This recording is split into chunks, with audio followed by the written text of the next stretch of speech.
Assalamualaikum warahmatullahi wabarakatuh. Saya Rangga Bisma Aditya, mahasiswa Magister Ilmu Hukum Universitas 17 Agustus 1945 Kota Surabaya. Saya akan menjelaskan soal gastronomi jurisprudence yang merupakan kajian berkaitan dengan hal-hal yang menyangkut ilmu hukum dan korelasinya dengan bagaimana soal-soal budaya pangan. Nah, ini kemudian bisa kita kolaborasikan. Nah, pada kesempatan hari ini saya mohon izin akan mengambil tema hukum pencatatan warisan budaya tak benda gastronomi Indonesia oleh UNESCO. Nah, seperti kita ketahui bersama bahwa gastronomi jurisprudence ini merupakan bidang studi yang mengkaji titik temu antara relasi atau hubungan antara gastronomi, yaitu ilmu tentang makanan, budaya makan, dan segala aspek terkait dengan jurisprudensi, yaitu yang merupakan ilmu hukum atau tata aturan hukum.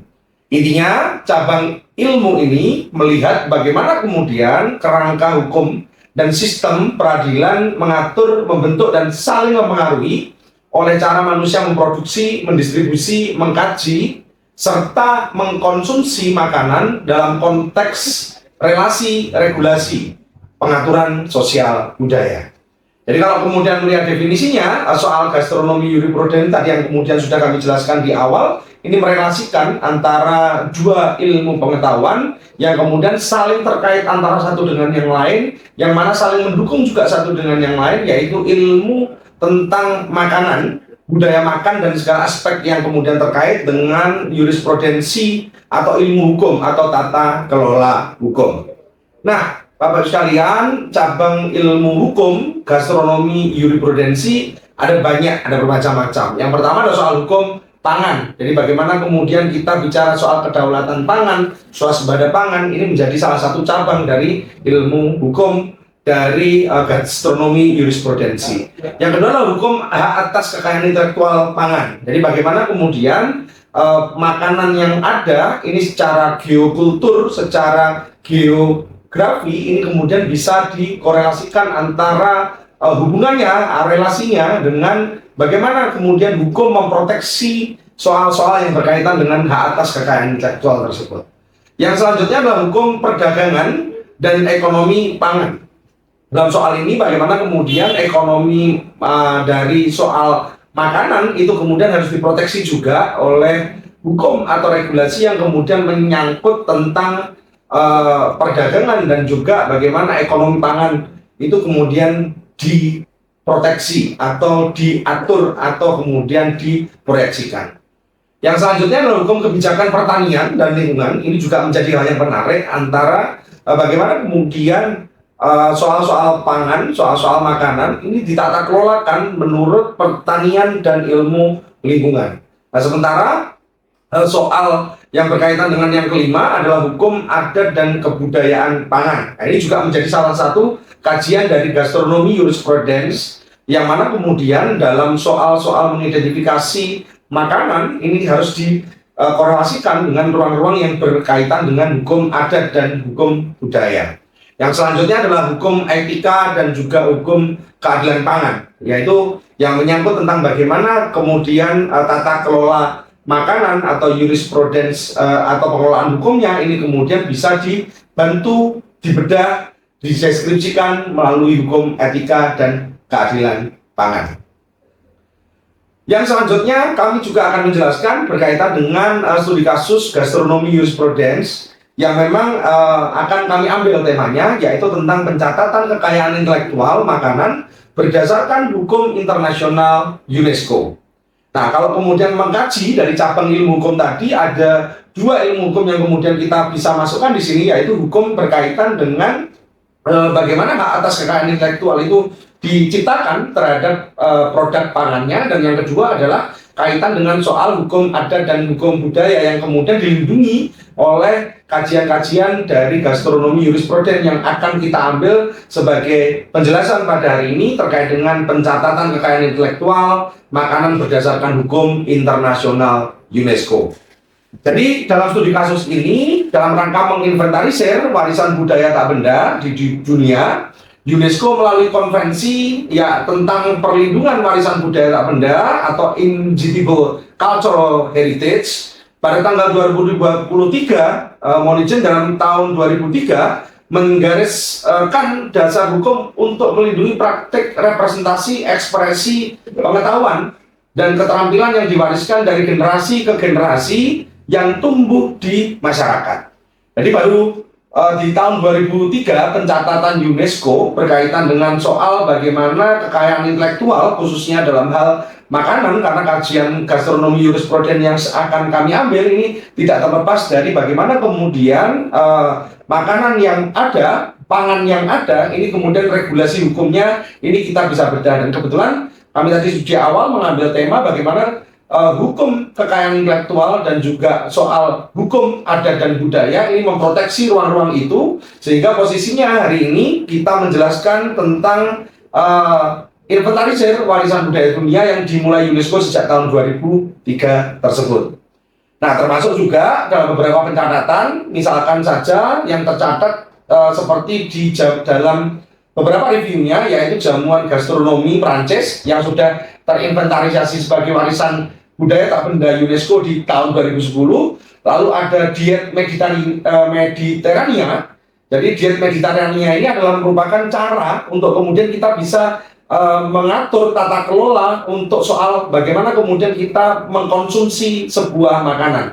Nah, termasuk di Indonesia sendiri itu sudah ada yaitu rendang, lumpia, tempe, dan nasi goreng yang masing-masing pada tahun 2013, 2014, 2021 dan 2024 ini terdaftar sebagai bagian dari catatan UNESCO di dalam warisan budaya tak bendanya. Nah, termasuk ada satu yaitu cara membuat jamu Indonesia itu juga sudah dicatatkan di UNESCO pada tahun 2023. Jadi soal gastronomi jurisprudensi ini, Bapak Ibu sekalian, kita tahu bagaimana kemudian tata kelola hukum, tata kelola perundang-undangan ini mencatatkan warisan budaya tak benda makanan yang kemudian nanti bisa menjadikan warisan budaya dunia.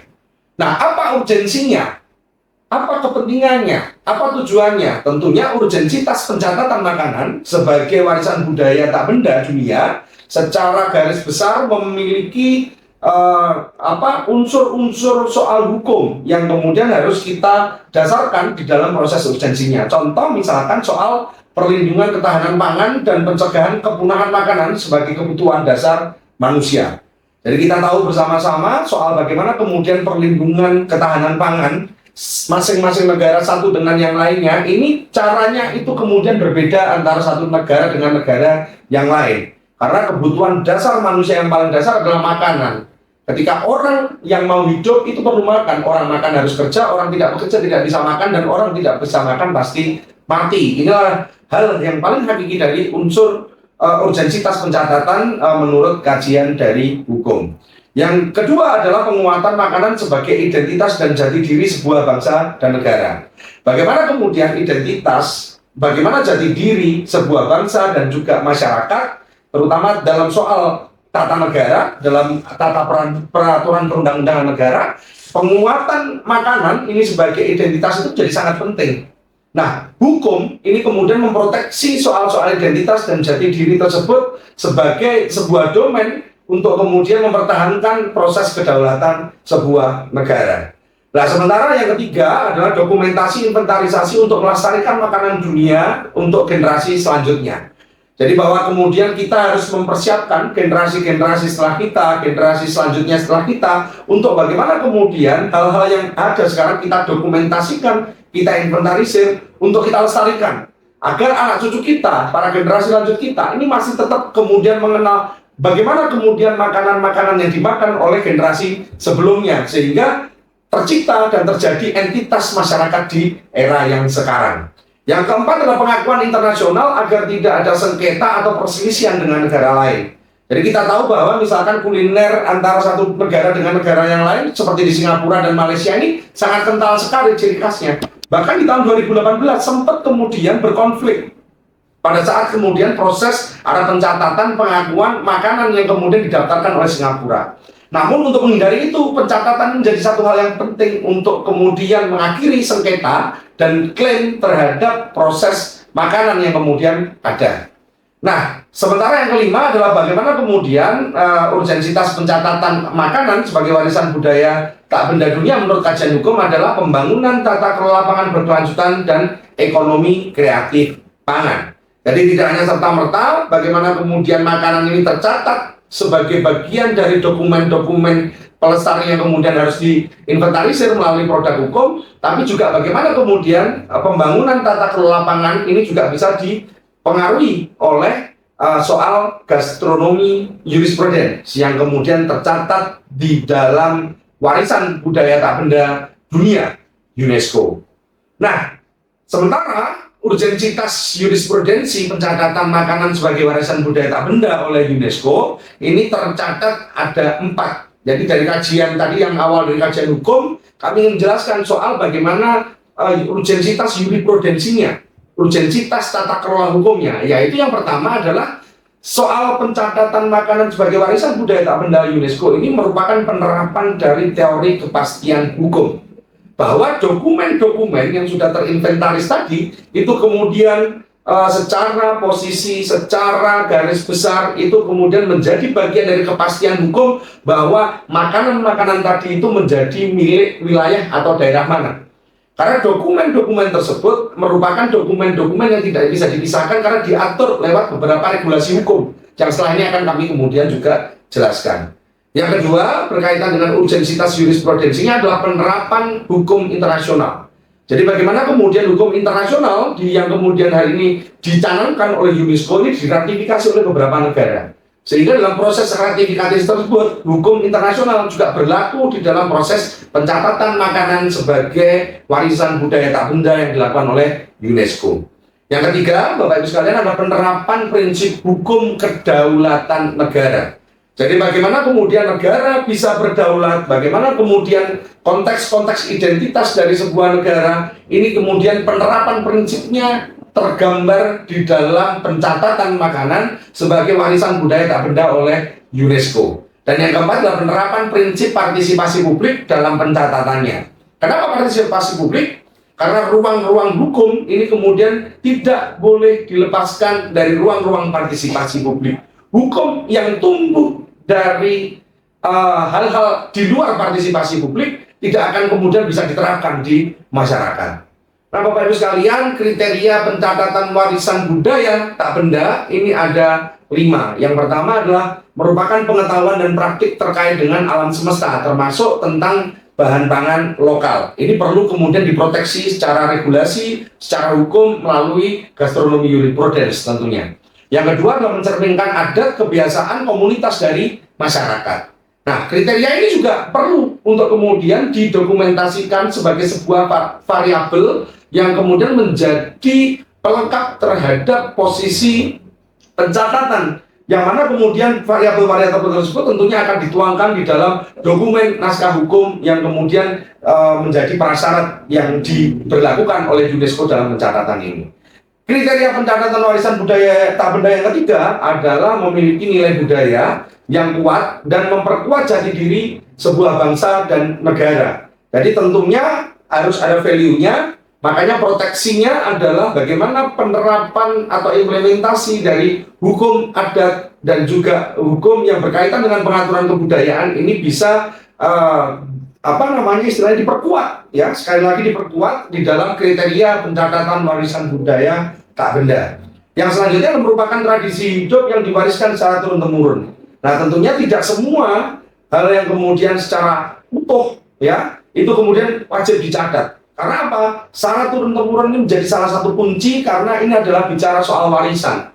Nah, UNESCO tentunya tidak akan kemudian sembarang mencatat soal makanan dari hasil kajian-kajian yang ada yang kemudian terbit dari partisipasi publik, bahwa misalkan ada makanan A, makanan B, makanan C yang cocok untuk ketahanan pangan di wilayah A, B, dan C, maka proses-proses inilah yang kemudian harus diwariskan secara turun-temurun kepada generasi terdahulu ke generasi selanjutnya. Dan yang terakhir adalah tidak bertentangan dengan hak asasi manusia, karena tidak semua makanan itu kemudian bisa dikonsumsi secara sehat.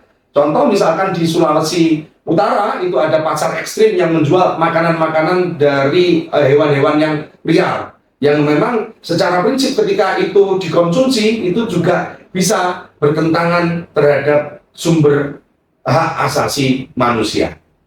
Selanjutnya Bapak Ibu sekalian, dalam hal hukum pencatatan warisan budaya tak benda di Indonesia, ratifikasi mengenai beberapa persoalan hukum yang ada, ini ada 5 regulasi yang mengatur. Yang pertama adalah Konvensi UNESCO 2003 tentang perlindungan warisan budaya tak benda.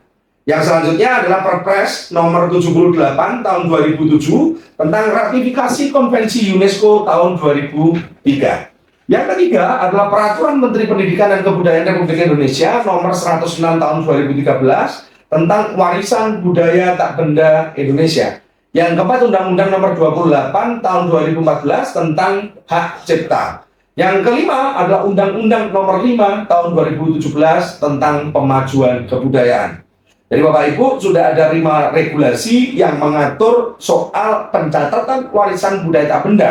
Yang ini merupakan kajian dari diskursus gastronomi jurisprudence, yang mana kemudian undang-undang ini saling berkaitan antara satu dengan yang lain bila mana kemudian menyangkut soal pencatatan warisan budaya tak benda. Nah, apa upaya hukum bagi pemerintah Indonesia dalam melakukan proses perlindungan hukum atas warisan budaya tak benda dunia yang ada di Indonesia? Yang pertama adalah pengajuan oleh pihak negara. Jadi tentunya kalau kita mau mendaftarkan UNESCO, negara yang kemudian mempunyai kewajiban dan juga berhak mengajukan kepada UNESCO. Yang kedua adalah bagaimana nilai universal, outstanding universal value, itu kemudian bisa dicatat di dalam sebuah upaya-upaya yang kemudian menjadi spesifikasi yang sangat spesial di dalam hal untuk kita menyampaikan ke dunia internasional. Contoh soal identifikasi terhadap ciri khas dari makanan itu terhadap identitas bangsanya. Selanjutnya adalah dukungan dari komunitas pelestari. Jadi, Bapak sekalian, yang paling penting dari warisan budaya tak benda ini adalah bagaimana komunitas pelestarinya ini yang kemudian mengusulkan. Nah, yang kami maksud terhadap bagaimana kemudian partisipasi publik ini sangat berperan terhadap kepastian hukum dari proses pencatatan warisan budaya tak benda dunia yang berupa makanan ini. Dan yang selanjutnya adalah dokumentasi komprehensif, tentunya ada kajian-kajian, ada variabel-variabel, ada alat pendukung, ada beberapa misalkan resep ya, catatan yang kemudian dinaskahkan di dalam dokumen hukum sebagai bagian dari pencatatan warisan budaya tak benda makanan yang didaftarkan di UNESCO.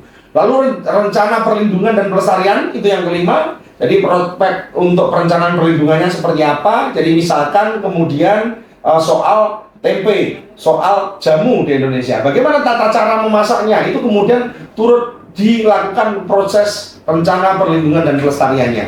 Yang terakhir prosedur penilaian UNESCO. Nah, ini yang paling krusial karena dari naskah-naskah yang kemudian menjadi dokumen hukum tadi itu menjadi prosedur penilaian apakah ini bisa dicatatkan sebagai warisan dunia atau tidak. Karena proses prosedur penilaian oleh UNESCO ini kemudian juga melibatkan pemerintah Indonesia khususnya dalam menyampaikan materi-materi atau kajian-kajian atau fakta dan data berkaitan dengan hal kenapa makanan-makanan tersebut harus dicatat menjadi bagian dari warisan budaya dunia. Nah, dari proses itu Bapak Ibu sekalian, prosedur utama pemerintah Indonesia dalam pencatatan terbagi menjadi 3 hal. Yang pertama adalah inventarisasi dan pengajuan oleh komunitas kepada pemerintah. Jadi dimulai dari komunitas kepada pemerintah melalui Dirjen Hak Atas Kekayaan Intelektual sesuai yang tertera di dalam Undang-Undang Nomor 28 2014. Dan tentunya ini juga harus sesuai dengan kemudian yang tercatat sesuai syaratnya. Apakah kemudian makanan ini memiliki nilai budaya yang tinggi? Ini sudah tercatat juga di dalam Undang-Undang Nomor 5 2017 yaitu Undang-Undang Pemajuan Kebudayaan. Nah, setelah kemudian inventarisasi dan pengajuan oleh komunitas itu disetujui, maka pencatatan, pengkajian, sidang, serta penetapan oleh pemerintah Indonesia ini kemudian juga sudah diatur melalui Perpres nomor 78 tahun 2007 dan juga Permendikbud nomor 106 tahun 2013. Nah, barulah kemudian setelah dicatat menjadi warisan budaya tak benda Indonesia, tentunya ketika kemudian negara memiliki kesempatan untuk mendaftarkan sebagai warisan budaya tak benda dunia, maka pengajuan ini kemudian dilakukan oleh pemerintah Indonesia kepada UNESCO serta sidang-sidang penetapan di UNESCO sesuai dengan Konvensi UNESCO 2003 yang kemudian sudah dicanangkan secara bersama-sama. Nah, Bapak Ibu sekalian, mohon izin bahwa kita sudah tiba pada proses kesimpulan dan juga saran.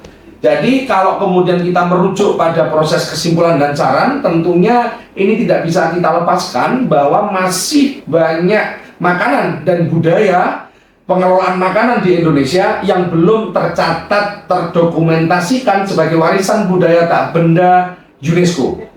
Nah, dokumen-dokumen ini harus kita inventarisasi secara bersama-sama untuk kemudian agar menjadi naskah bagian dari dokumen yang itu juga merupakan bagian dari administrasi pencatatan yang juga masuk ke dalam ranah administrasi hukum karena harus mengacu kepada Konvensi UNESCO 2003. Nah, contoh saja misalnya adalah resep masakan mustika rasanya Bung Karno, yang mana kalau kita melihat ya ada 1.600 resep dari Sabang sampai Merauke, dari Miangas sampai Pulau Rote yang kemudian ditulis oleh tim yang dibentuk Bung Karno di tahun 1964 dan dirilis oleh Kementerian Pertanian di tahun 1967.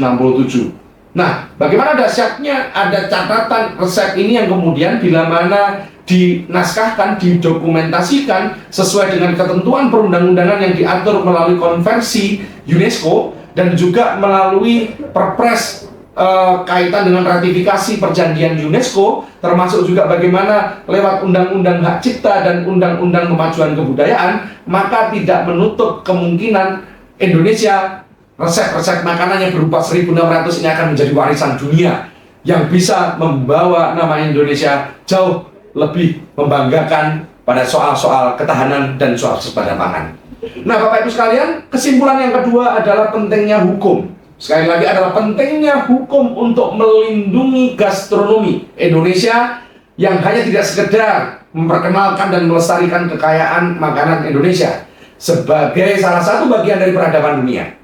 Jadi, pentingnya jurisprudensi dalam dunia gastronomi dalam kemudian memperkenalkan ya, tidak hanya sekedar memperkenalkan ya, jadi memperkenalkan juga melestarikan, tidak hanya soal itu, tapi lebih dari hal tersebut, jurisprudensi gastronomi yang kemudian ada di Indonesia ini akan tercatat sebagai bagian dari pencatatan warisan budaya tak benda dunia dalam hal kemudian adalah wujud makanan yang ini juga bisa menjadi bagian dari kontribusi Indonesia terhadap swasembada kemandirian pangan ya, lalu kemudian juga bisa menjadi bagian dari kontribusi Indonesia untuk bisa berkontribusi terhadap bagaimana dunia bisa berkembang, bagaimana dunia bisa melanjutkan ke generasi selanjutnya. Dan tentunya dalam proses kesimpulan ini, gastronomi jurisprudensi yang kemudian menjadi bagian dari warisan budaya tak benda dunia, khususnya dalam hal makanan, ini kemudian menyangkut kajian-kajian ini terhadap bagaimana penerapan teori kepastian hukum, bagaimana prinsip kedaulatan negara, bagaimana prinsip hukum perlindungan universal atau hukum internasional, serta prinsip partisipasi publik menjadi satu kesatuan yang bisa kita contohkan dari hasil presentasi kami pada kesempatan hari ini. Dan untuk itu kami ucapkan terima kasih banyak sudah mendengar presentasi dari kami. Dan kami mohon maaf apabila ada hal-hal yang kurang berkenan, dan kami ucapkan terima kasih kepada semua pihak yang berpartisipasi dalam pembuatan video presentasi pada hari ini. Pastikan bahwa gastronomi jurisprudence ini menjadi salah satu identitas yang perlu kita kaji, perlu kita kembangkan, dan perlu kita pahami tentunya di dalam bagaimana kita bisa melaksanakan kehidupan bermasyarakat, berbangsa, dan bernegara. Terima kasih sekali lagi kami ucapkan, dan mohon maaf apabila ada yang kurang berkenan. Kami akhiri dengan ucapan Assalamualaikum warahmatullahi wabarakatuh.